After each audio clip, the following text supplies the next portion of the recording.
All right. Hi, everyone. Welcome. All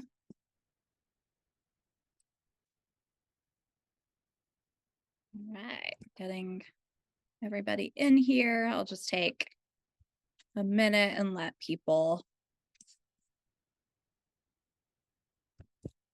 sign in since we're just about right at the hour. I'm Deborah. I'm going to be leading y'all today, and the wonderful Daphne will be helping us with questions on the chat. So do just let us know if you need anything, have any questions, and definitely ask them as you think of them. Hopefully we can cover as many of them as possible. Okay, let's see what we got in the chat. All right, just notes. Okay, good deal.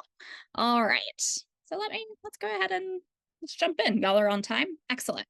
I'll do a little intro to start. Okay, so today we're going to talk a bit about supplemental essays, right? Your very school specific, college specific essays that are an incredibly important part of your college admissions process. They demonstrate your interest, they show you've done your research, they really help the admissions officers imagine you fully on their campuses, in the classroom, outside of the classroom, as a community member, even as an alum someday. So it's really important that you are thorough, you take your time, and you're really demonstrating the many facets, your dynamic personalities throughout the entire application, but especially in these supplements, right? So I want to talk a little bit about how to approach supplemental essays and go over the homework that hopefully some of y'all were able to do. It's just a really good kind of introspective brainstorming exercise. What colleges are looking for, right? So kind of what the holistic perspective looks like in admissions. Just a quick overview. I'm sure y'all have already heard a lot about that throughout the boot camps this week, but just to make sure we're on the same page, but also what are they looking for out of the supplements specifically. Go over a few common prompts that you're going to encounter and how to approach them. Right, you're really there's only so many prompts you're being asked. There's a few original ones out there, but only so many versions. So if you come up with kind of I would say a template, like your own template, right, that you actually fill with specifics for each college, you can kind of get into the flow of things. Helpful tools out there, mistakes to avoid, common mistakes. If we have time, hopefully we do, but maybe like a live demo for finding college specifics in your research. So if you're having trouble, if you're having trouble actually kind of finding some specifics and you want to give me an extracurricular, give me, a specific topic you want to explore in college, like maybe we can do a little research and figure out like where you could find on their website like something that fits your needs specifically. I'm also going to have you do just a quick exercise of again, a little brainstorming in terms of kind of your values, the communities you belong to, things like that, because that'll come in handy for the community prompt essay. We can do Q&A throughout. I'm happy to answer questions as we go through. If you want to raise your hand at any point, please do. I might, if I'm in the middle of a thought, I might finish the thought just because I get distracted easily and I may never come back to it. So, feel free to kind of raise your hand and then you can unmute, ask your question. I'm sure if you have it, other people have it. And then just to go over a homework assignment, just to kind of bring all of this together and make sure that you're thinking about how you've represented yourself in the entire application, and make sure that you are using your supplements to the best of your ability. All right. Okay. So who am I? Who is this person talking to us? So my name is Deborah Duran. I am a former senior Harvard admissions officer. I read applications for Berkeley, read applications for Vassar. I was a high school college counselor at a top independent school out here in the San Francisco Bay Area. Let's see, I grew up in South Texas. I went to Harvard undergrad. And many years later, went on to get my MBA from the University of Texas at Austin. I've been working in the college admission space on both sides of the desk for 17 years now. I really believe in helping students find their best fit colleges. I think that's such an incredibly important part of this process is thinking more about your fit, what it is that you want out of your 4 years, what do you want to experience, what support do you need, what kind of friends do you want to walk away with, but thinking about your fit and finding the colleges that fit your needs over, picking the colleges first and then trying to get yourself to fit. Right. So all of that we'll talk a little bit more about that because it all comes into play when we're going over your supplements. Okay. Let's see. So somebody says they can't hear. Can other people hear me? If y'all could. Works now. Okay, cool. All right. So for homework, I asked you all to think about at least 5 qualities that you would say are kind of central to who you are as a person. Right. So thinking on like 5 qualities that you have. And I'm wondering if anybody would be willing to share 1 or 2 of those qualities, and you can just type them in. You can raise your hand and call them out. I'm totally fine with either. And if you didn't do it, you can pretend you did and think about like a personal quality that is very representative of you. So, what kind of friend are you? What kind of community member are you? What do you care about? Kind of things along those nature, along that nature. So for example, like what do I usually say mine are? I usually say mine are curious, but curious from multiple perspectives. Like I'm, curious about learning new things and I go down like Wikipedia rabbit holes. But I'm also really curious about learning about other people and I really want to get to know others. I'm I try to be empathetic, right? I really try to put myself in other people's shoes, especially since I'm working with high school students. As an admissions officer, I have been trained to look at somebody in the context of where they are coming from, right? And so that's how I try to kind of approach everything. I did ask, I asked my best friend and my sister also this question and asked them to describe me. And, my sister said I was funny, but I think that's just because we have the same sense of humor. But my best friend pointed out something I'd never really thought of. She told me that I am not satisfied with the status quo, that I think things can always be better. I was like, wow, that's pretty spot on. For better or worse, that is very representative, of who I am. And then I think my last one is typically loyal, like, loyal to, to friends, to the things I believe in, etc. So those are mine. Can I get anybody to share 1 or 2? And you can, like I said, you can just throw it in the chat.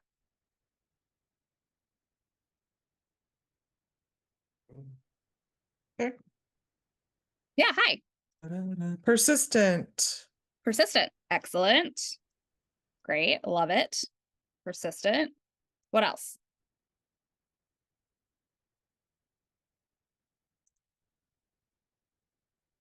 And y'all, I promise it's important and you'll want to do it regardless.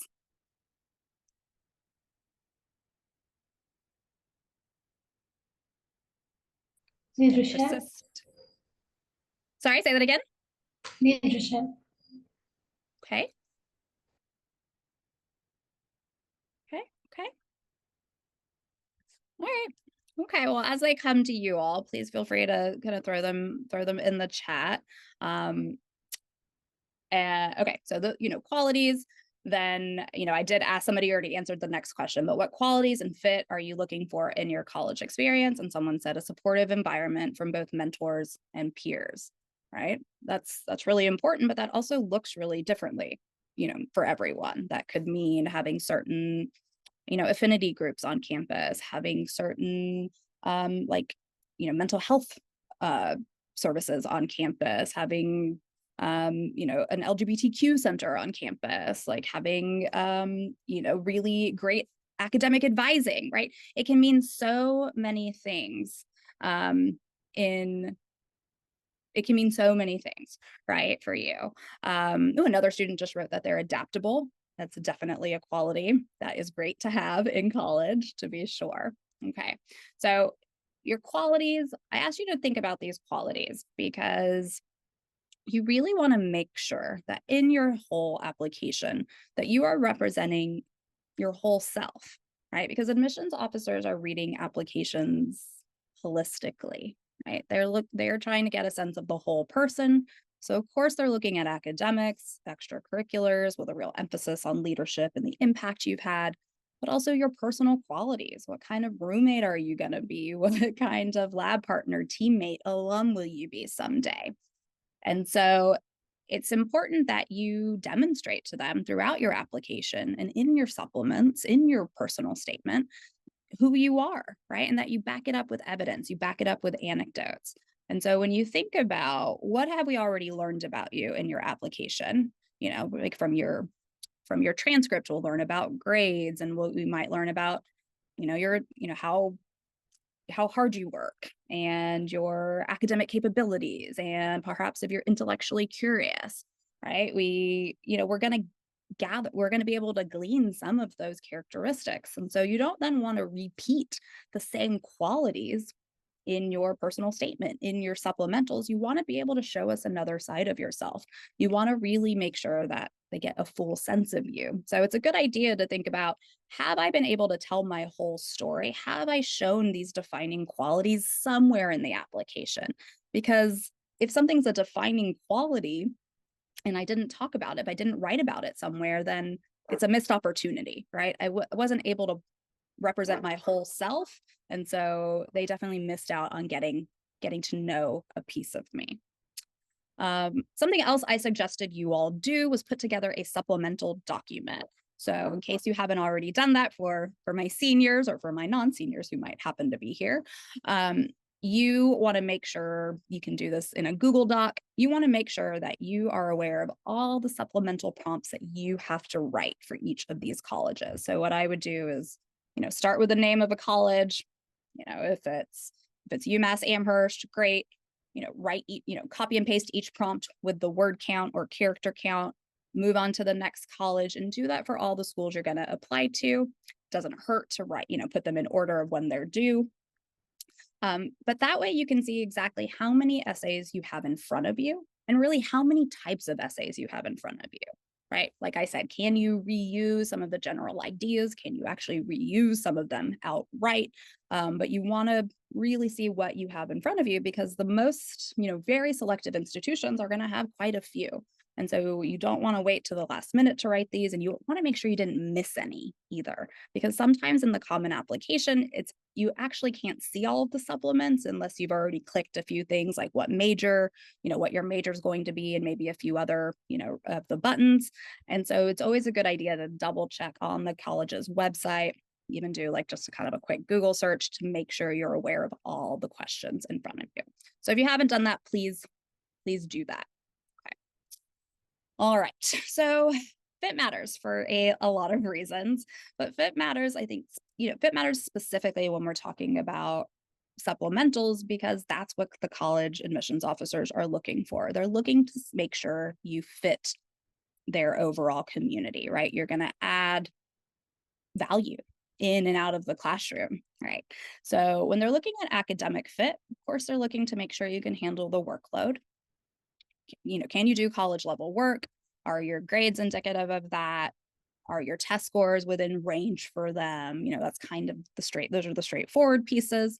They're also looking for intellectual curiosity. Do they see that you genuinely love to learn? Is there evidence of that, be it in your maybe an academic related extracurricular, a summer program, research, reading you do outside of the classroom, et cetera. But they also want to make sure, of course, that your academic goals, what you want to study, align with what they offer, right? Align with what they offer and that they can specifically understand and see what you're going to do there, right? Are there certain professors you want to work with, certain internships, co-op programs, academic extracurriculars, maybe a women in business organization that really appeals to you for, whatever reason. So they're really looking for that academic alignment. Extracurricular fit, for most places, you'll probably find extracurricular fit, right? So many colleges have hundreds of extracurriculars, anything from, of course, the arts to affinity groups, to social organizations, pre-professional organizations, community service opportunities. You name it, they have it, and most places will likely let you start something if they don't already have it. So short of something being very, very niche, like maybe you're into equestrian sports or, maybe into a more kind of an obscure interest, like short of that, like your extracurriculars should pretty much align, but maybe the degree of how many opportunities or how deep these opportunities go or how competitive these opportunities are. So you still want to make sure that they have they have things you want to be a part of, and that you can specifically name the opportunities that appeal to you. And then, of course, like the personal qualities fit. Like I said, they are thinking about you in terms of everything. And so they have all of this information when you're submitting your common application. They have, 3.5 years worth of grades. They have a couple letters of recommendation. They have probably your additional information section where you can provide additional context. They'll have your common application essay, which hopefully humanizes your application, gives them new information, and then they'll have your supplementals, which will be different for each school. But at the end of it, at the end of everything they read, they should be able to fully imagine you. And something I like to share, especially about the personal quality piece, is that admissions officers really do care about the personal quality piece. So, I think as an alum, right, you want to make sure that you are kind of admitting students who are going to kind of uphold, uphold the culture, right, uphold like what you value.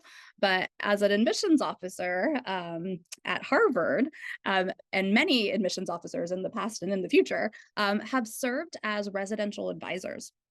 So many admissions officers, while they're working as admissions officers, have also served as like first-year residential advisors, upperclassmen residential advisors.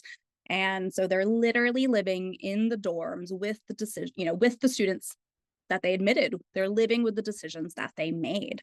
And so I think that's a very extreme example, but it's true. It's like as admissions officers, they helped admit these students, and now they're living with them, right? When they're, so they're social and academic mentors. And so, it can be quite a lot, but personal qualities really, really do matter, to be sure.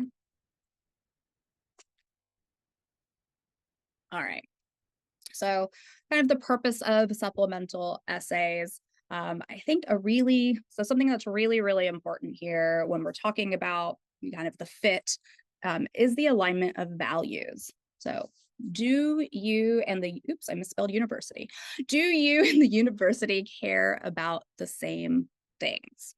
Right. So when you look at the mission statement of that university, when you look at, heck, the politics of that university, when you look at, the organizations on that university, does it align with what you believe? Right? Does it align with what you stand for? Because that matters. Right. And so they're checking for fit in that sense. And I'll show you a few examples where I really point this out so that you're not like, well, how are you checking for values? But you want to make sure it's the right place for you. And the supplements do that, right? The supplements will be specific enough to be able to find the students that have the same values. And when I'm talking about values, like I'm also talking about like, do you also care about serving the community, right? That's a value. do you believe in interdisciplinary education and not just being in a silo? That's a value. So that's not just politics and things of that nature. All right. So their purpose of the supplemental essays is also to make sure you really want to apply there, right? If all you had to do was just check a box and submit it, I can't even imagine how many applications there would be to the Ivies, right? To the, top 20, to any, honestly, any, all the colleges out there. If all you had to do is check a box and say, I want to apply there, it would be really hard to gauge students who were actually excited about being there, who were the best, who were the best fit, who would add the most value in conversation in the classroom, like who would actually attend, which is a very big deal for universities. They are very concerned about yield, so the number of students that will actually say yes to them. And that's because that helps them with fiscal planning, helps them with their rankings, helps them make sure they're admitting students who are excited to be there, which affects culture and everything else down the line, right? So they want to make sure you really want to be there, that you are willing to put in the effort, that you're willing to dig in and really demonstrate to them that you belong there, right? They want to ensure it's a place where you can thrive as a whole person. So it's not just like, are you going to, add interesting perspective in the classroom? It's also like they want to make sure that it's the right place for you. They want to make sure that you're going to thrive there, that you're not going to, you're not going to flunk out, that you're going to have time for other things, not just going to class and studying in the library, but have time for extracurriculars, have time to socialize. They want to make sure you're going to find your people, right? That you're going to find, a group of friends that you want to be friends with for the next lifetime, for the rest of your lifetime, that you're going to be comfortable calling on this network in the future for, career opportunities. So they also want to make sure that you're going to be happy there. They want to retain you. They don't want you to leave. They don't want you to transfer. They don't want you to fail out. So they have that in the back of their mind, right? Definitely writing supplementals can give you the opportunity to differentiate yourself, right? To make your application incredibly specific to you, to really show that you dug in, that you want to be there, but to highlight some of your niche interests, to highlight how you want to make interdisciplinary connections, to highlight, maybe something we didn't know about you that you didn't have the opportunity to really go into detail, but here you can. So it can really help give us a better sense of you. Let's see. Getting a holistic sense of you is very important, but also hoping that you know yourself. I think as they read through the application, like they're trying to see, like, what do you care about? Where do you find purpose? But they're trying to find your authentic voice. And from that, they're trying to see, do you know yourself, right? Do you have a sense of self? And can we feel that, right? Can we imagine you here on our campuses? Demonstrating fit, naming specific opportunities, very big. All right, so hopefully some of y'all have looked at your supplemental prompts, and I'm curious, have any of you all come across any essays that are optional, right? Or any essays optional? And if so, what have you come across? I'm gonna take a sip of water.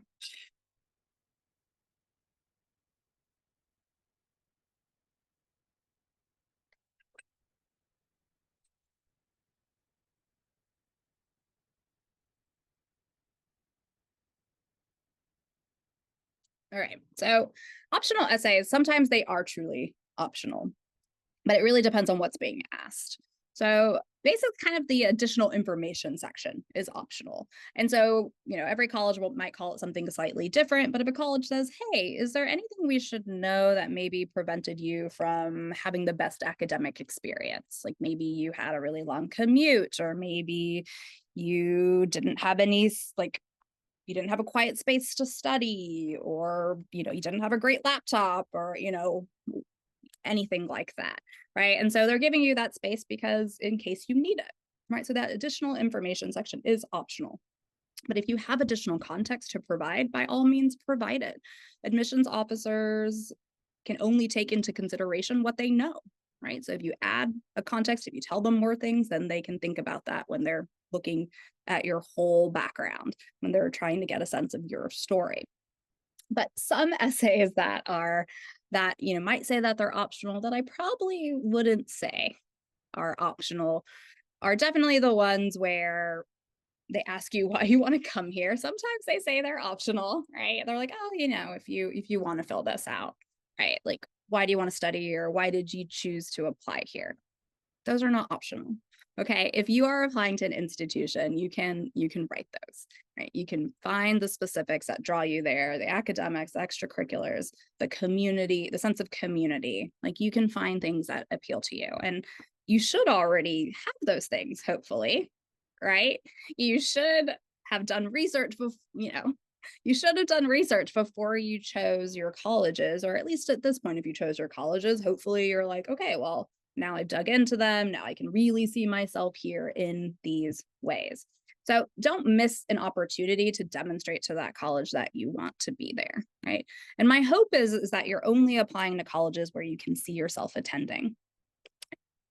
A balanced list of colleges where you can see yourself attending, having likely schools, target schools, reach schools on it, but not just applying to top 20 because it's a top 20, but thinking about which colleges really fit my needs and making sure, some of those colleges that fit your needs have higher acceptance rates. So even if it's a school with a higher acceptance rate, it's your likely school. If you can see yourself there, right, you should be able to write that essay. So don't miss an opportunity to demonstrate that to them. And honestly, sometimes that can be the difference between maybe being considered for a scholarship or not. Because if they see you took the time, they see you're a great fit, that could result in possibly a little extra merit money at the schools that offer that. So I wouldn't say it's a trap, but I would say if it has anything to do with why you want to attend that school, I would go ahead and try to answer that. All right, so now let's talk a bit about some of the common supplemental prompts that you'll run into. This isn't all of them, but I think this is a pretty good kind of summary of a lot of them that we'll see out there. So why us, right? Why do you want to come here? So they're trying to get us, in the classroom, outside of the classroom, like community aspects, traditions, school spirit, residential life, things like that. Okay.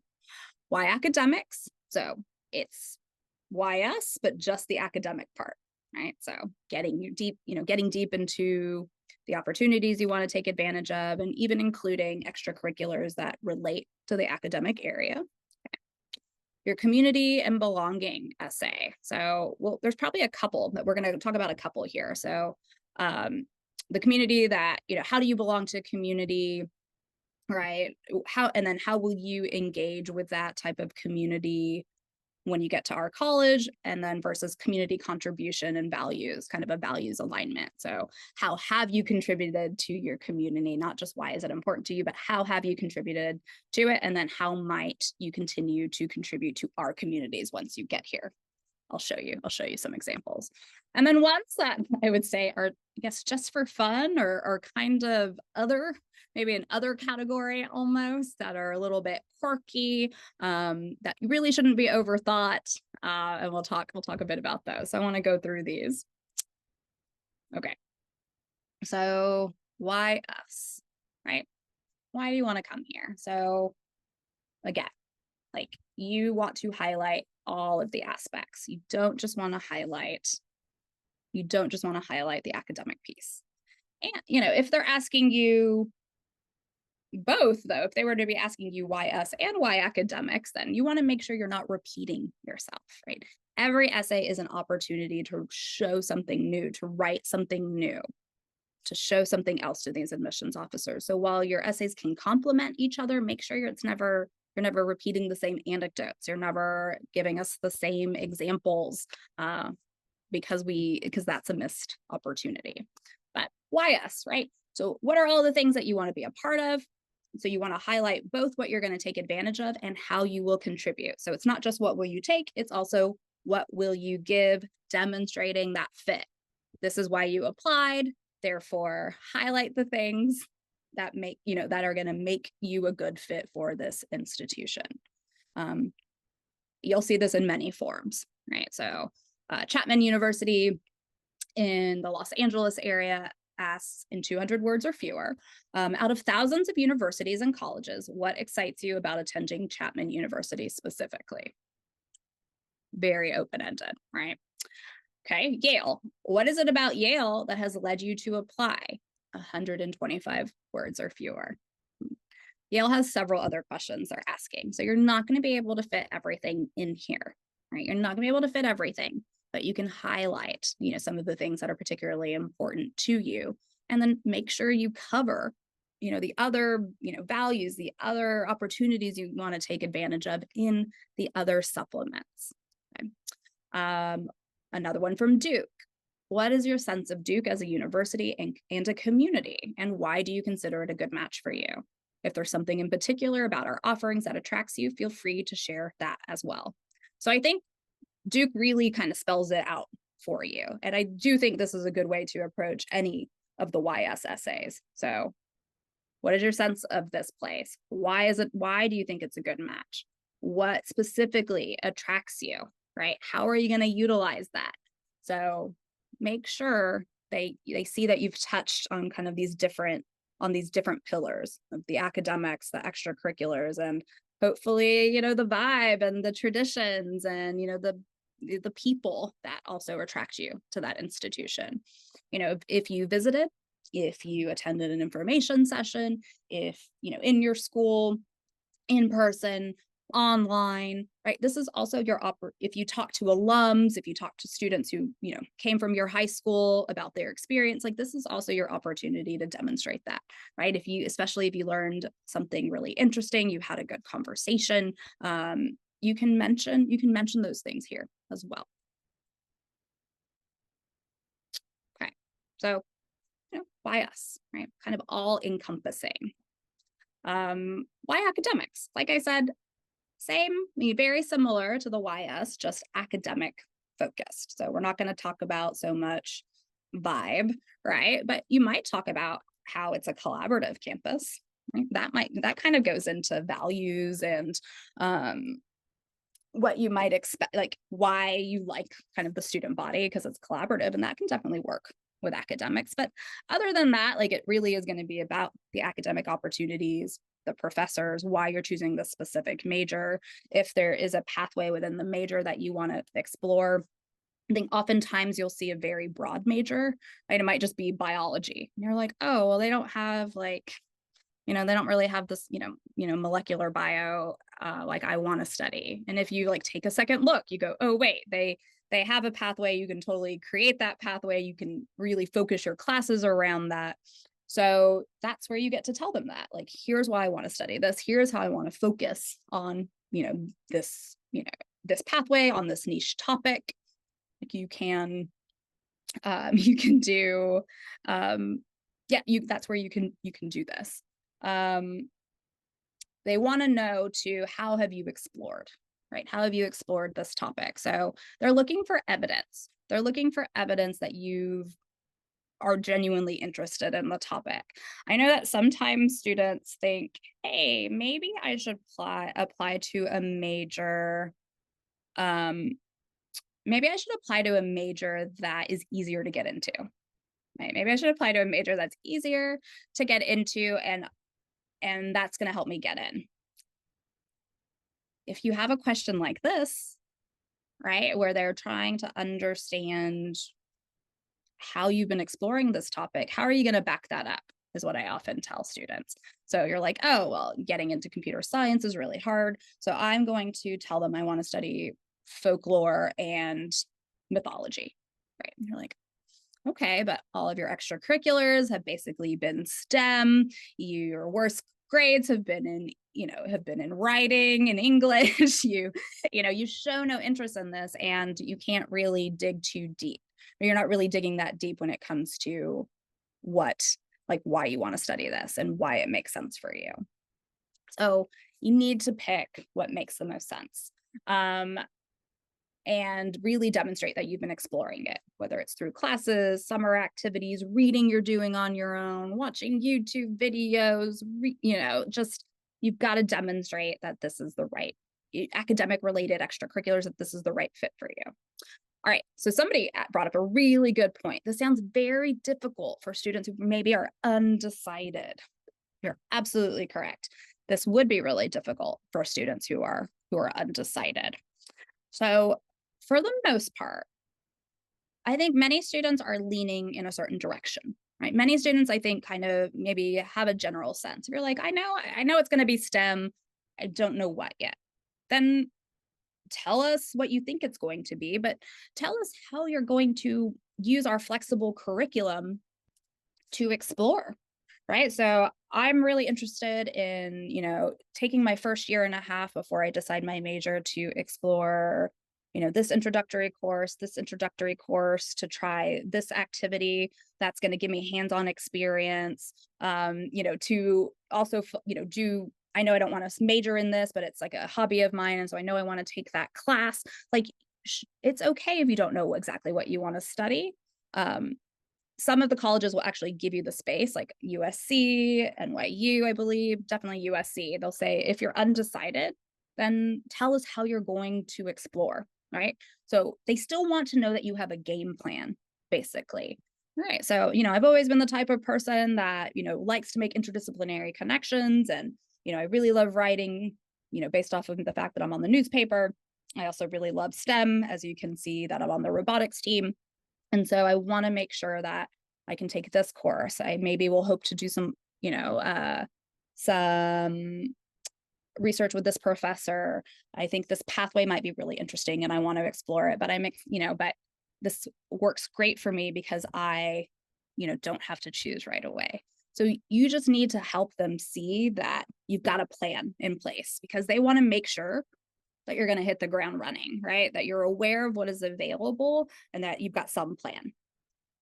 They're not holding you to it, right? They're not holding you to everything you say in here, but it is showing them that you've been thoughtful about it, that you do have something in mind. Okay. So that's how I would think about being undecided.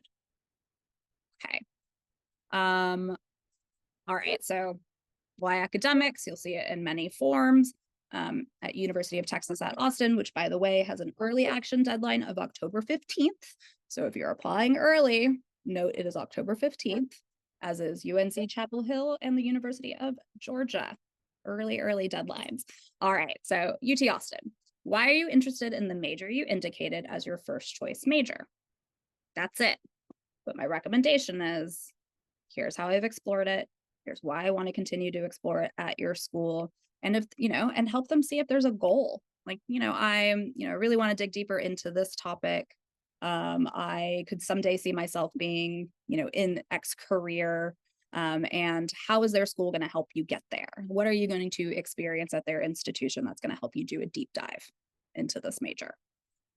University of Michigan, describe the unique qualities that attract you to the specific undergraduate college or school, including preferred admission and dual degrees, to which you're applying. How would the curriculum support your interests? And you've got, what is it? Sorry, 100. Yes, 100 to 500 words. So that's quite the range. When you have that many words, hey, you don't have to use them all, but I'm going to say it's better to be closer to 500 than it is to be 100, especially at a college that is pretty competitive, especially depending on the program that you are applying to. So this is a top out-of-state public. They even have early decision this year. So you definitely want to show them you've been really thoughtful about this and try to connect your interests with what their school has to offer.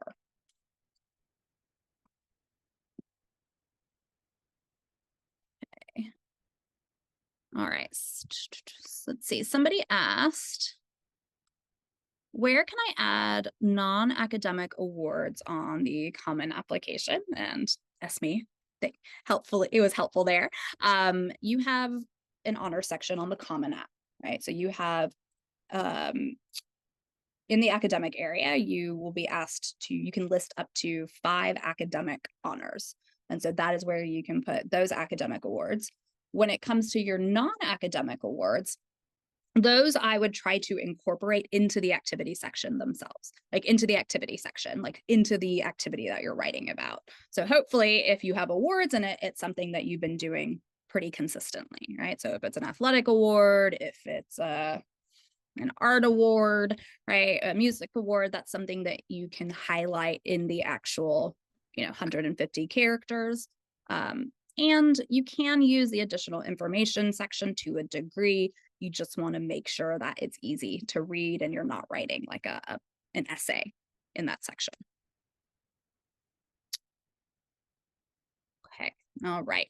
All right, now let's talk about the community essay or community essays. So community essay, super important, right? I think a way of thinking about holistic admissions is to think about admissions officers not like not building classrooms, but building a community. Because that's how they think about it. They are building a community. They're not just building, a classroom of students who can take tests. So they're thinking, about the whole you.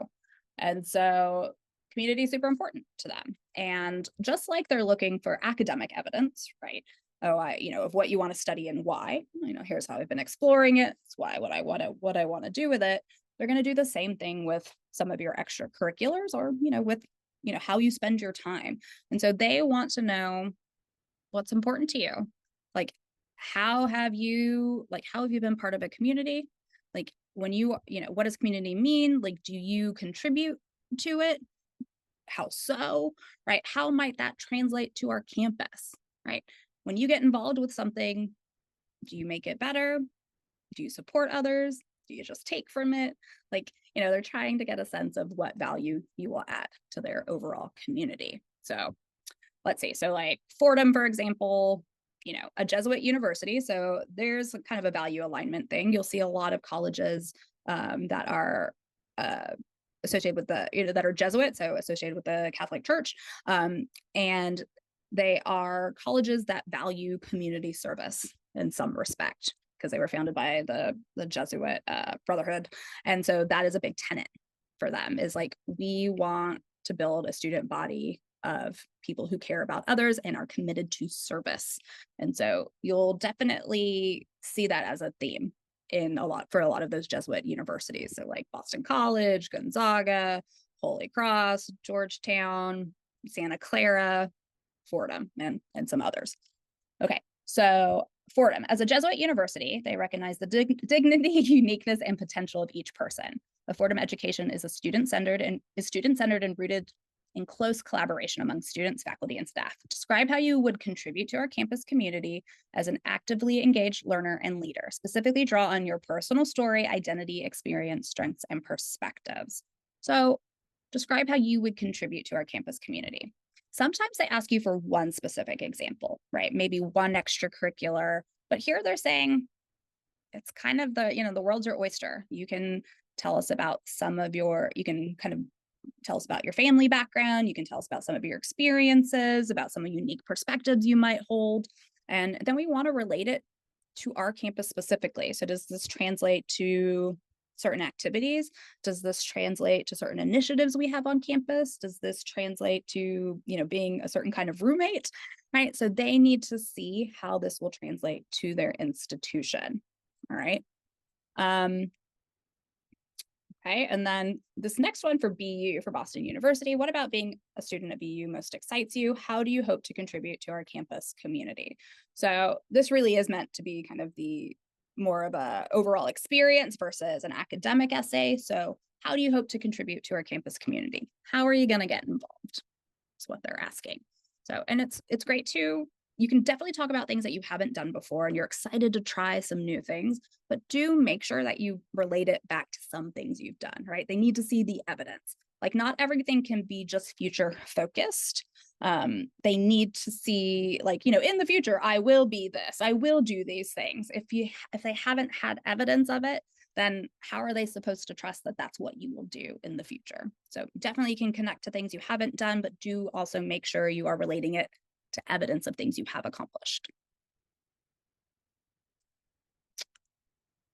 Okay, so what are some communities that you might belong to? I think sometimes students might also call this community essay, maybe think like kind of like not slang. Unofficially, people used to call this kind of like the diversity essay, but really by diversity they mean perspective. Like, what unique perspectives might you be bringing to our campus? And so I think some students would get caught up in the idea of, oh well, I don't really know, my family doesn't, we don't have like certain ethnic traditions, or we're not religious, or, we're not, from a certain group. Like, how am I supposed to approach this? Community can be anything. All right. Community is a very open ended definition here. So, a community could be a geographic community, it could literally be your school, it could be your city, it could be your state. Um, Texans have a lot of pride. Minnesotans have a lot of pride, right? That could be part of your identity, could be your country. There's geographic community, your school community, like I just said, but your greater school community, but also your athletic team. Could be that you're on student council, that you're in the STEM club, right? That you belong, your class, like the ninth grade class, or the 12th grade class, like that you're all really close knit, right? That can be community. Your communities also don't have to be in person. We have community online. If we learned anything from COVID, we can do things online. So online and internet communities, your fantasy football team, your book club, your subreddit, your, K-pop fandom. Like, there's online communities as well that you can talk about. Like, how do y'all support each other? Yes, what's the purpose of your group? But like, how do you contribute? How do y'all support each other? Oops, sorry, I had a double online community there. But there are also identity-based communities, so that could be race, ethnicity, gender, sexuality, body type, like anything, right? It can be anything that in a way that you identify. And then your immediate community, which I've mentioned, but your family, your friend groups, your school, your religious communities, your belief-driven communities, etc. So community, very open-ended. Don't pigeonhole yourself. Don't say, well, I don't really have community to talk about. You absolutely do have community. Okay. So what I want to do next is actually just take a few minutes to do a community essay brainstorm. So I want you all to think about communities that you belong to. So you can, and we'll send that to you in just a second, but creating a community chart by listing all the communities you're part of. So that could be, place, people who you live with, you work with, you play near one another. It could be action, like people who are advocates like you who want to change the world. If you're part of like, Girls Who Code, anything like that, right? To people who take action. You're an environmental sustainability organization. People who maybe are together because of circumstance. You're brought together by chance, you're brought together by external events or situations, or just interest. You have a shared interest, you have a shared lived experience, you have shared expertise, right? And so we have a lot of community. So I want to show you just like, this is an example. And this is an example from a website that I really love called the College Essay Guy. And he's got some good videos, some good samples, and some good brainstorming activities if you find that you're stuck. Okay, so this is one of his activities. Very happy to say that. So just know that the College Essay Guy has some great resources for you too. Okay, so here's an example. So, this student wrote like, how do I identify? Oh, I'm from Los Angeles, right? So I identify as an Angelino. I'm a third culture kid. I grew up in both Latin America and the United States. Or, I, grew up in another place. My parents are from somewhere else and now I'm here. I have a lot of family in other states or other countries. And so I also identify that. So with place, action. So this person was really into doing theater that helped promote workers' rights and immigrant communities. This one was a, kind of an advocate, an activist for cultivating equity. Over here, we had interest. So like interest can be so many things, right?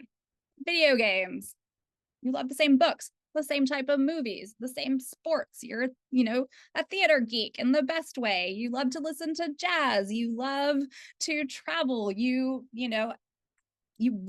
follow the same people on TikTok, right? You have the same, you have a similar interest. Like, I think that is that's an often overlooked I think community. And then circumstance, right? Things maybe you identify as male, maybe you are of European ancestry, maybe you grew up with maybe your family is in the army, and so you grew up moving to different places. You take public transportation, there are so many ways that you can meet people or connect with others. So I want you to take a few moments to think about this and to fill out a form that we will send you. And I'll ask Daphne, oh, there she is. Perfect. Daphne just shared with you a Google Doc. I think you probably need to make a copy, y'all. I think I accidentally didn't do that. So make a copy so that you're not all writing on top of each other. So make a copy, put your name at the top. That way you know it's yours. And take a few minutes. We'll take at least 5 minutes to fill this out for ourselves, right? So place, action, interest, circumstance. Or honestly, if you're I kind of identified more with those other, some of the other communities you were talking about, make a new category for yourself. But I want you to think about the communities you belong to. And then if you feel like, you still have time, start thinking about why those communities matter and perhaps how you contribute to those communities. Okay. All right. Everybody kind of try to write down your last thought, and then we will get back to it. So either raise your hand and unmute, or if you wouldn't mind throwing in the chat some of the communities you thought about. How do you identify? What are some of the communities you belong to? Hello. Hi. So for the place, I wrote Morocco, where I live now, Okay. and Sahara, where I was born and where my origins are. And it's a place with a unique dialect and traditions. Okay. I also wrote my university because I am aiming to transfer. Okay. So I said where I grew more and had the best of my experiences. And for actions, I wrote Turbo Genius. This is a club, and I was it's my safe place that I created myself, and Uh-huh. it is where I unleash my creativity and help others learn more about robotics. So yeah, that's Awesome. it. Thank you. I really appreciate you sharing. Yeah, that's great. Right. So, sorry. Let's see. Oh yeah, and we have another student who said, I'm a New Yorker, right? New York City. I identify with being a public school student, a volleyball player. Yeah, I just want you to kind of I want you to brainstorm and write down your personal qualities. I want you to, write down the communities you belong to, because I want you to figure out have I written enough about my community, right? Have I shown that I am, not just my major, right? But I care about these things, that, this is a part of who I am, right? So are you showing your whole self in the application? But in order to know if you're showing your whole self, you need to write stuff down. You need to do some brainstorming in order to do that. Let's see. So another student, oh, thank you. I have a student who wrote, I'm from Texas, but I moved here from New Jersey. Okay. My parents are Indian. So I'm first generation US. And then most of my extended family lives in Jersey. All right. So that's definitely a different perspective. Another student who wrote, I'm Texan as well. They do student council. They're part of a charter school. So different. They are National Honor Society. They do stuff with aerial drones. Yeah. So your interests, right? Where you go to school, all of those things are important. So take note of them, right? And then you can decide, is there enough here that I want to share? Or, they already know that I'm part of this school. And so I'm going to concentrate on another aspect, on another piece of, of who I am.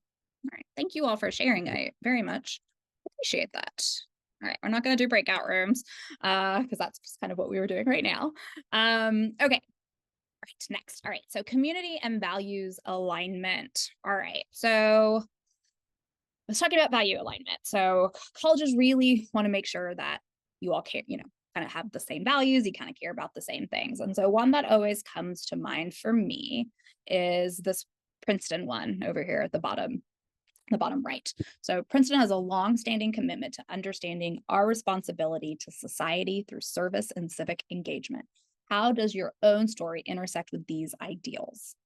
So understanding our responsibility to society through service and civic engagement. So what are they asking here? They're asking for students to share their own stories of how they contribute to society, of how they engage in community, on how do they give back. And they want students who have stories to put here. So they're telling you, we're looking for the type of students who care about these things, right? So they're looking for students who fit that. Like that is an important value. And so that can be a really good indication when you're looking at the supplements, if, if a school is a good fit for you, if you're like, oh, you know what, like that hasn't been a primary focus for me, or I can't, it's really hard for me to come up with something. Like maybe, sometimes that's an indication of fit. Sometimes it's an indication of needing to get a little creative and do a little more brainstorming. But, that's really representative of something that Princeton deeply cares about. Emory asks kind of also about values alignment. So Emory's core mission calls for service to humanity. Share how you might personally contribute to this mission. So how, you can relate it to something you've done, and then how will you continue to contribute at Emory specifically. Another one about community and values alignment. I'm sure you have seen quite a few of these, but they want to know, you're going to go to college, you're going to be surrounded by very different people from, different perspectives, diverse backgrounds, and they want to know that you can be around people who you disagree with, right? How do you handle difficult conversations? How do you handle conflict? Do you shut down? Do you stick your fingers in your ear, or can you hear others? Can you empathize? Can you also make a compelling case for, what you believe in, but can you change your mind also?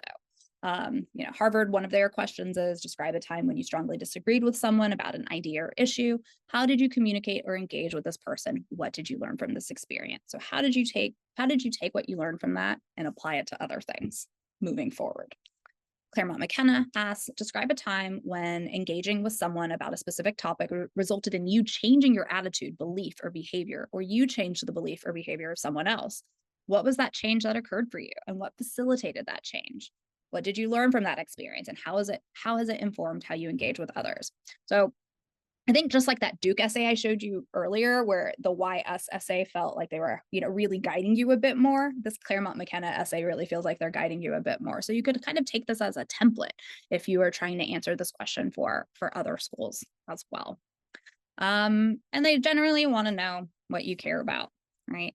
So, Stanford has many supplemental essays, but one of the things they ask you to write in just 50 words is list 5 things that are important to you. Right? 5 things that are important to you.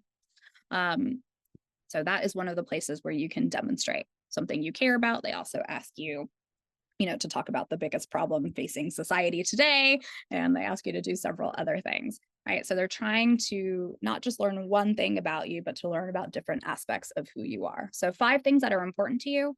Also, that's not a trick, right? It's not like I can only talk about serious issues. I can only talk about global warming and political, being how divided we are politically, and all these other things, right? You can say, my family, and going, getting outdoors once a day, and this community, it's good to show different parts of who you are. It's good to show a range. Don't feel like you only have to be serious. Definitely feel like you need to show other parts of yourself too. Be serious sometimes though. Yeah, and then here's another one for at Clark. At Clark in Massachusetts, they say, we are a force for change. We work together to improve the lives of others and the future of our planet. Share a story of how you've worked with others to make a positive impact. So kind of like, what do you care about? And also the values alignment. All right, and then finally, kind of the fun random supplementals. These can really vary, but there are several schools that ask, like, what brings you joy? All right, Brown asks that. What do you do for the joy of it, for the fun of it? what do you, what do you, yeah, what brings you joy? So this definitely can be silly. This can be serious. This can be something in between. Just make sure it's authentically you and is adding new information. If I already know that you love the environment and you're very active with like, you know, cleanups and, doing environmental drives and whatever. I don't need you to talk about I don't need you to tell me that you really have a lot of joy when a bunch of people show up to your drives, right? I want you to talk about something else. Okay. And it's okay if it's, I love binge watching movies with my little sister because we laugh and it's the time we spend together and we get to talk about XYZ. That's great. I love that. So make sure you're, giving us something new. Some questions have like, I think we kind of refer to as popcorn questions. So it's just like these little tidbits, like a very quick question. You might have like 50 characters, less, fewer than 25 words to respond to them. Chapman, USC, kind of Yale, even the Stanford ones that are only like 50 words can kind of feel popcorny. So don't overthink these, right? I think it's good to, again, to show range, but if they're like, name your favorite book, your ideal vacation, your dream job, your favorite snack, like just my advice to you is to just do them really quickly, right? Do it really quickly, answer them like first thing that comes to your mind, and then you can go back over them. Okay. Don't overthink these. Again, they're just trying to get to know you a little bit and to see some range. So don't panic. And then I think the kind of the queen of all quirky essays will always belong to the University of Chicago. So the University of Chicago, before it was on the Common Application, a couple of decades ago at least, used to be on something called the Uncommon Application. And that is very much the personality of the University of Chicago. So they ask 2 essays. The first one's kind of, straightforward, like, what about our learning environment appeals to you? Except they don't limit your word count. So, 1 to 2 pages is plenty. But their second essay, it's always quirky, right? And so these 2 bottom ones are examples of what, a couple of prompts you could choose from. So every year they'll add like 5 or 6 new prompts, but you can always go back and use old prompts, and you can also make up anything you want. But you'll see that these are not your typical prompts. You're not going to see these anywhere else. So this first one, if you could uninvent one thing, what would it be and what would unravel as a result? Okay. Number 2, statistically speaking, ice cream doesn't cause shark attacks, at least not according to conventional wisdom. But what if the statisticians got it wrong? Choose your favorite spurious correlation and make the case for why it might actually reveal a deeper causative truth.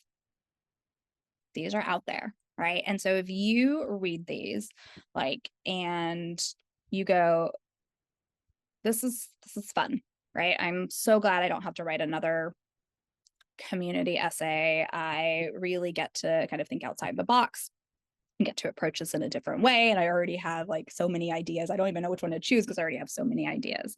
Like that is a good sign of alignment, right? That is a good sign that that could be a good fit for you.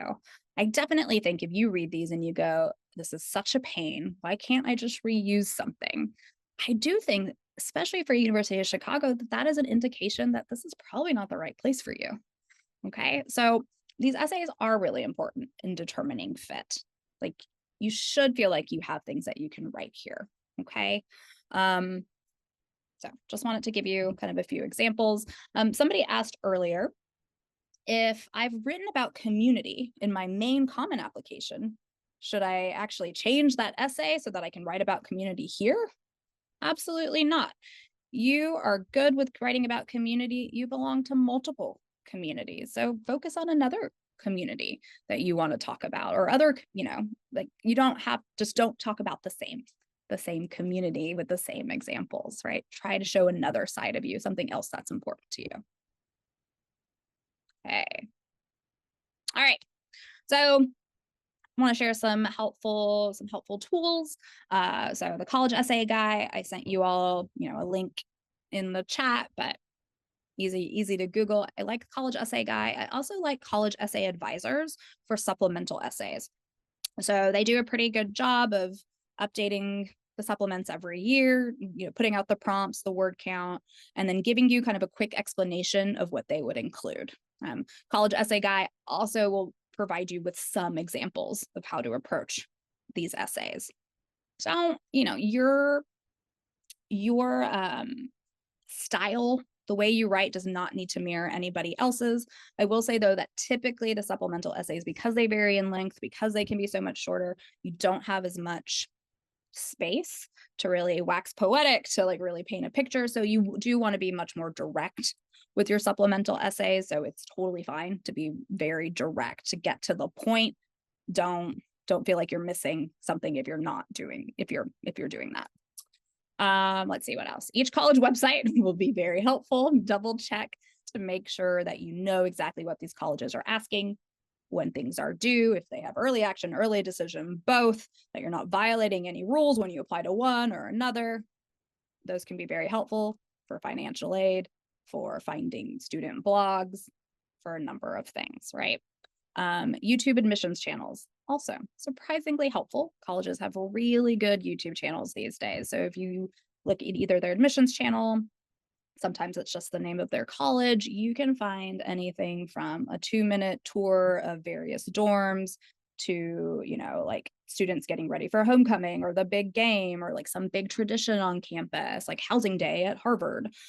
You can find lectures from like famous professors. You can find, a 5-minute video on what students in the CS department are doing for their final projects. A tour of the art department, a day in the life of this type of student. So there's so much great information out there. And especially if you're trying to find the right opportunities for yourself, you're like, okay, I'm really interested in psychology. And so I want to see what's available in psychology. Like, look for the videos based on that. Look at the psychology department website. Look at the different labs they have. Click on the faculty pages and click on each faculty member. See what labs do they lead? Where, what papers have they published, which will be right under their names. What classes do they teach? And are those in areas that are of interest to you? Right. So you've just got to know that the information is out there for you to get super specific. You just have to, look for it specifically, because navigating these college websites can honestly be a huge pain. None of them are particularly good. So using kind of Google in conjunction with the name of the college can help you find the right link, the right place on their website, and can also take you to helpful places like YouTube, to student blogs, student social media, to campus, virtual campus tours. Even the student newspaper can be really helpful too, because you can find what's happening on campus, what are students up in arms about, like what are some cool events going on. So that can also be really helpful too, in trying to get a sense of the type of students on campus and different things you could be doing. Also, some of the admissions offices themselves will run very kind of logistical blogs. So like the University of Texas, for example, they have one that's just completely run by the admissions office, and they're like, here are some things you need to know about transferring. Okay, here's how to approach this very specific essay. So a lot of them also have helpful tips on how to apply for financial aid and do all these other things that you'll need to be thinking about in this process. All right, I mentioned this earlier, but it's definitely worth saying again. Finding the prompts, right? Make sure you don't just look at the common application and click on the writing button and go, okay, well, they don't really have any they don't have any questions. I don't see any questions.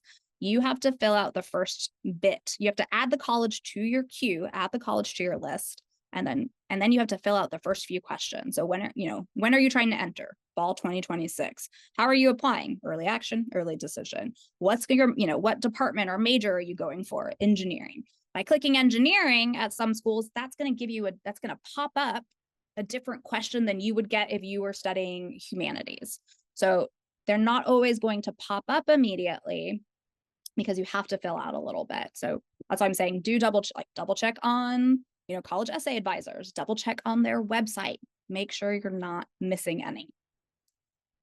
Um, and then just be aware of deadlines and any additional requirements for certain majors, especially if you have like a portfolio major. If you're doing film, if you're doing art, if you're doing dance, they're going to want acting, they're going to want some extra material, right? They're going to want you to submit videos, just samples of your art. And that might mean you either have an earlier deadline because you have to submit a portfolio, or actually a slightly later deadline.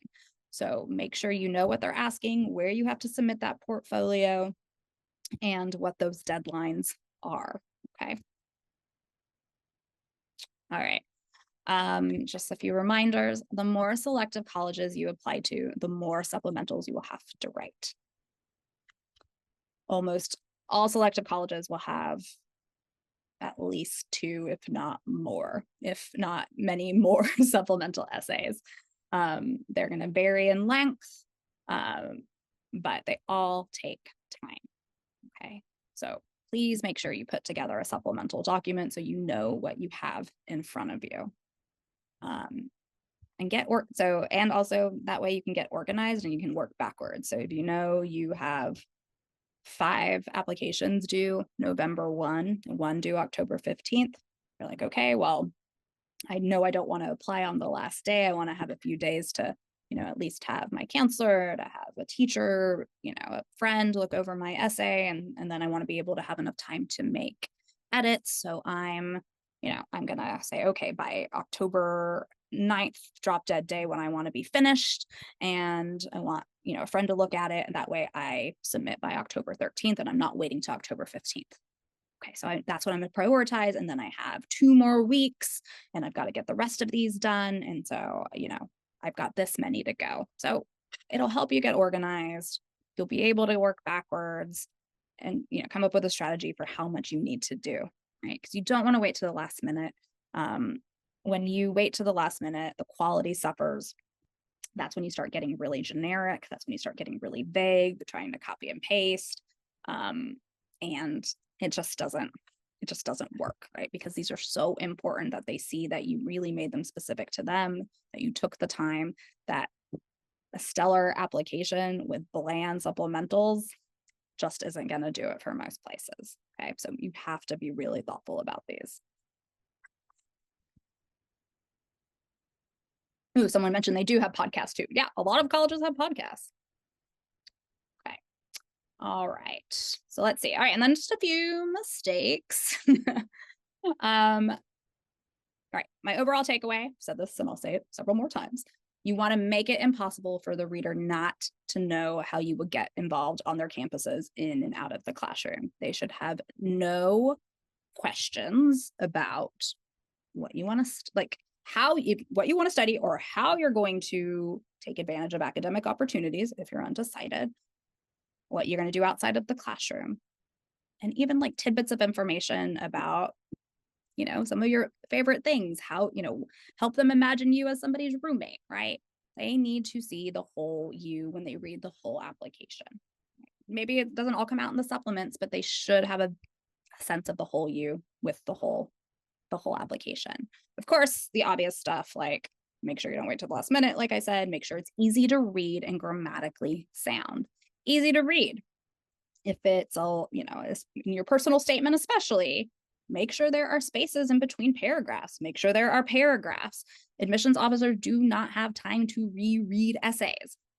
If your language is convoluted, if there's double meaning in a word, or it's just like unclear what you mean, or you kind of skip a step and there's not a clear transition and they have to reread it, it's not good, right? So you want to make sure it's easy to read. You want to read it out loud. Make sure you're not missing anything. This is your story, so you might skip some things. You're like, well, they should be able to infer that. Don't make them infer things, right? Unless it's super obvious. Don't make them infer things. You need to like kind of spell some things out for them. Make it easy to read, grammatically sound. Use language that you are comfortable with, right? So don't get the thesaurus out.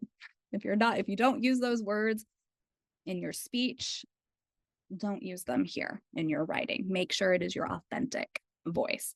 Make sure it's not like slang or inappropriate, but make sure it is your authentic being around adults voice. your supplementals, and your common application essay, your personal statement, should not be vague. Nobody else should be able to write them. They are your story, your stories, your anecdotes. There are not universal truths in these. You are not writing about other people or the great you, or, one should do X. You are writing about your own experiences and what you want out of college. Make sure that is very clear, that it is your story. Nobody else could have written it. All right. Copy and pasting, you cannot do on a YS essay, right? You cannot copy and paste, because then you have not done your research, right? You haven't found, specific classes and professors and, things of those nature, of that nature. But you can, like I said, you have kind of a template, right? So if you know that in your YS essays, you want to at least mention, you'd love to mention, ideally you'd mention a professor or a couple of classes or, a co-op program or hands-on learning, then you can make sure you look for those things in other colleges, right? And then kind of use maybe the same backstory for, this is how I got into this major, this is why I like this major, and then adapt it for each university. But be careful. Be careful there when you're copy and pasting, and make sure you use Control F for the college name, right? Especially, you don't want to say, I really love Duke, and then submit that to Emory, right? So be careful. Also be careful with copy and pasting. You need to make sure you're answering the prompt and answering the whole prompt. So we saw how, like when we were looking at that Claremont McKenna essay just a second ago about having a conflict with someone, there were a lot of questions in there. There are a lot of things you actually need to answer. I think actually in the UC personal insight questions and the University of California's PIQs, a few of their prompts are multi-pronged, right? They have like 2 to 3 things they're asking of you. So make sure you're answering the whole thing and not just stopping with the first question. Otherwise, it's kind of incomplete. Do not repeat information. Again, it can complement. And it's okay if you've talked about, talked about an extracurricular or mentioned something about an extracurricular, and now you're mentioning another aspect of it. That's okay. But do not repeat the same stories and the same anecdotes, right? Do try to show other parts of yourself. And again, just emphasize, you need to pick the colleges that fit your needs. And if you're not quite sure what those needs are, it's going to be really hard to sell that to a university, right? It's going to be really hard to convince them that that's the right place for you if you're not convinced that that's what you need, right? So do think about what it is you want out of your experience. And it's okay that reputation and name are one of them, right? Brands matter. We know that, right? Brand recognition is important, but that cannot be something you talk about. And that cannot be your primary reason, okay? You have to find other things that make it the right fit for you. And that's going to make finding likely schools and target schools a lot easier. Actually, I don't really think we have time for this, but let's see. Where is my, my homework isn't here. Okay. All right. So unfortunately my homework isn't showing up, but I know you'll get it. But so the homework, actually, I'm going to stop my share and I'm going to have you ask questions. All right, Hannah, what is your question? I was wondering, so should we, for the colleges that allow you to upload your resume, does it add anything? Do you think it's good, even if it's repetitive to your extracurriculars? So I think there's kind of a mixed feelings about resumes out there. Like if they allow you to send one in, I hope that it has some new information in it, right? I hope that maybe Mhm. you're elaborating a little bit more on something you did. Maybe there are a few organizations that didn't fit, and that's why you're putting them in there, but that you're not just doing one for the sake of having one, right? Because if it's all information we already have, don't submit it. If a Okay. school wants it, which on occasion they do, I think think, I'm not sure, but I believe University of Texas at Austin sometime, well, they used to ask for one. I'm not sure if they still do, but they would ask for one because they would use the resume purely for scholarships. Like they would pass it to a scholarship committee and they Okay. wouldn't have your application. Or you're applying to something very specific, like Cornell School of Hospitality and Management, and they need to see what experience you have in, in Okay. hospitality. So is it a So red flag if you have really strong ECs, but you don't upload a resume? not at all. Okay. Thank you. Not at all. Yeah. All right. And I'll just kind of go through some of your questions that are here. But basically, I think what your homework is I want you to, again, put that supplemental doc together. I want you to really think about your qualities, your defining qualities, some of your defining communities, and make sure as you look through the whole application, have you missed any obvious opportunities to talk about a part of yourself? Have you repeated information?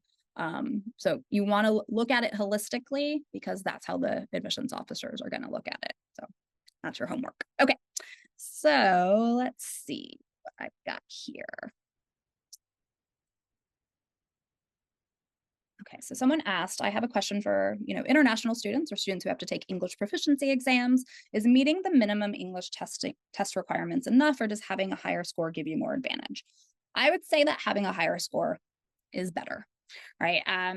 So for example, you do have to meet the minimum, right? As long as you meet the minimum, then you've met the requirement, so you will be considered. But having, a stronger English ability is important. So for example, at let's say like Harvard, Princeton, Yale, Stanford, their minimum, I believe, is 100 on the TOEFL out of 120. I think what they really like to see is a 110 with a 26 minimum in each category. So they definitely like to see above the minimum.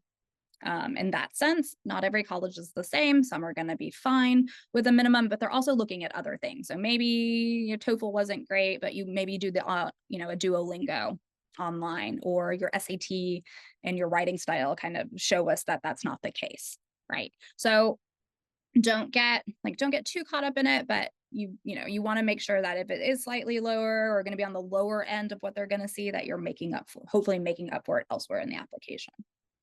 Trisha. Yes, I just had a quick question. I'm actually applying to UT Austin right now, so I was Okay. really happy to know that you mastered over there, and I think that's amazing.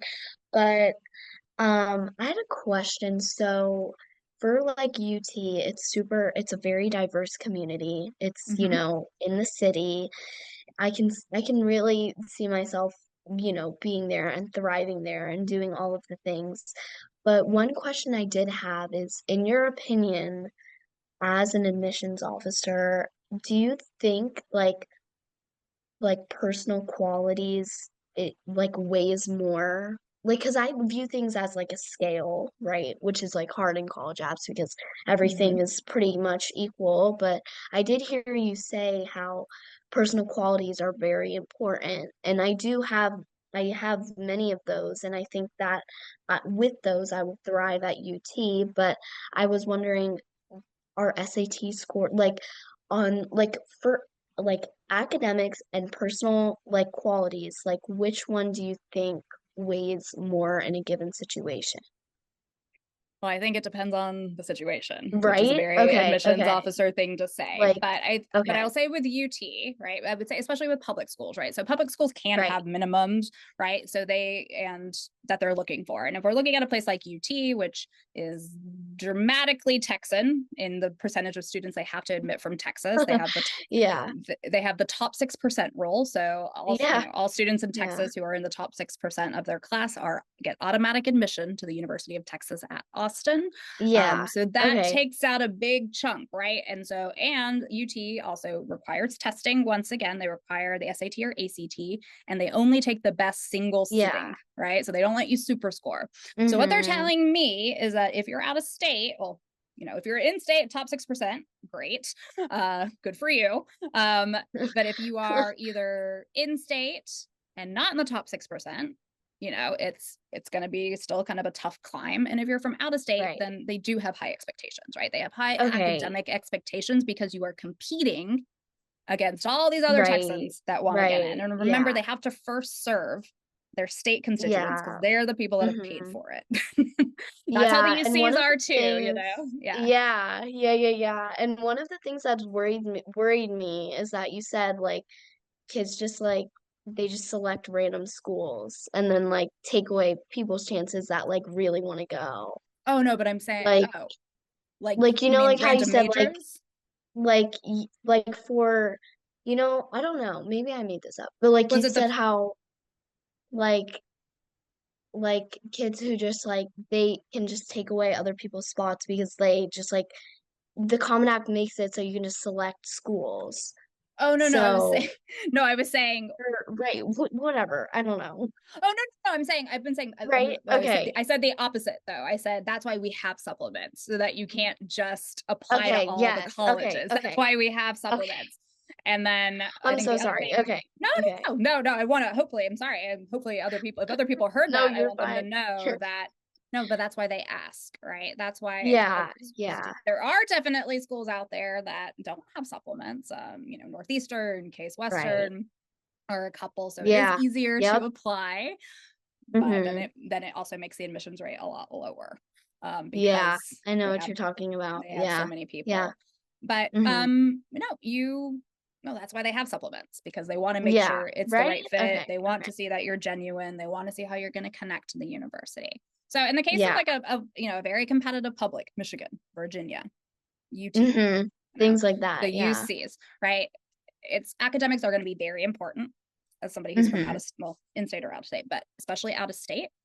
And your personal Mm-hmm. qualities do matter too, but I would say academics always weigh a little bit more no matter where you're applying, right? Okay. Yeah, Because that answered my question. Okay. they are academic institutions first and foremost, right? But how Mm-hmm. much more they weigh is going to vary from college to college. Like some are really going to say like Yeah. it's almost a third, and a third, right? But academics weigh a little bit more. But there's no formula to any of this Yeah. except that Okay. maybe they have to be an X% Texan, X% Californian if they're public. Private schools can do what they want.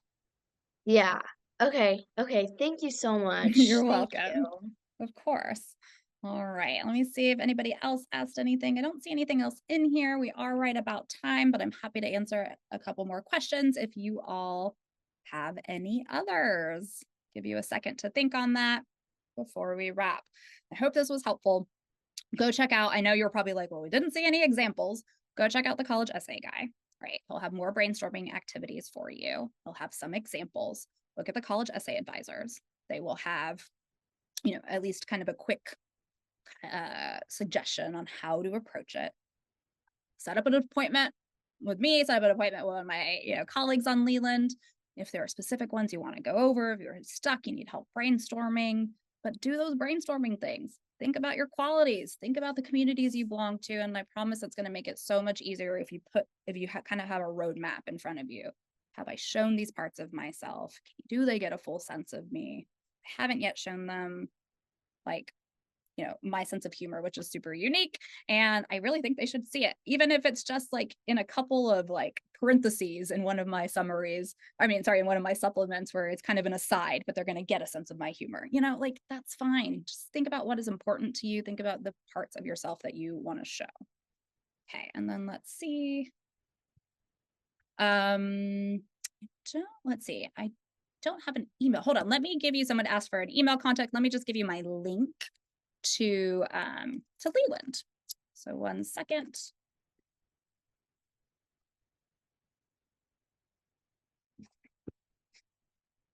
All right.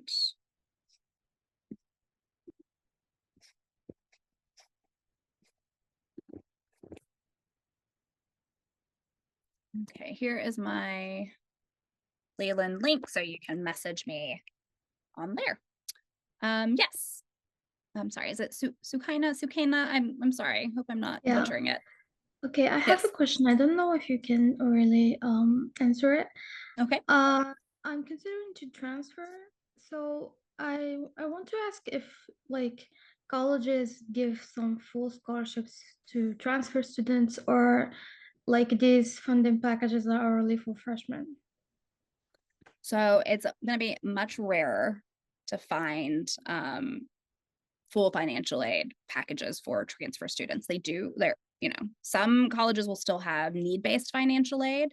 So if if they deem, like, based on, parental income or guardian income, that, you need help paying for their college, you would still qualify for that typically. But you're gonna have to check each college you're applying to, because there's no universal, like, yes or no here. It is definitely much harder. And if you're international, it'll be an extra layer of tough trying to find the right places.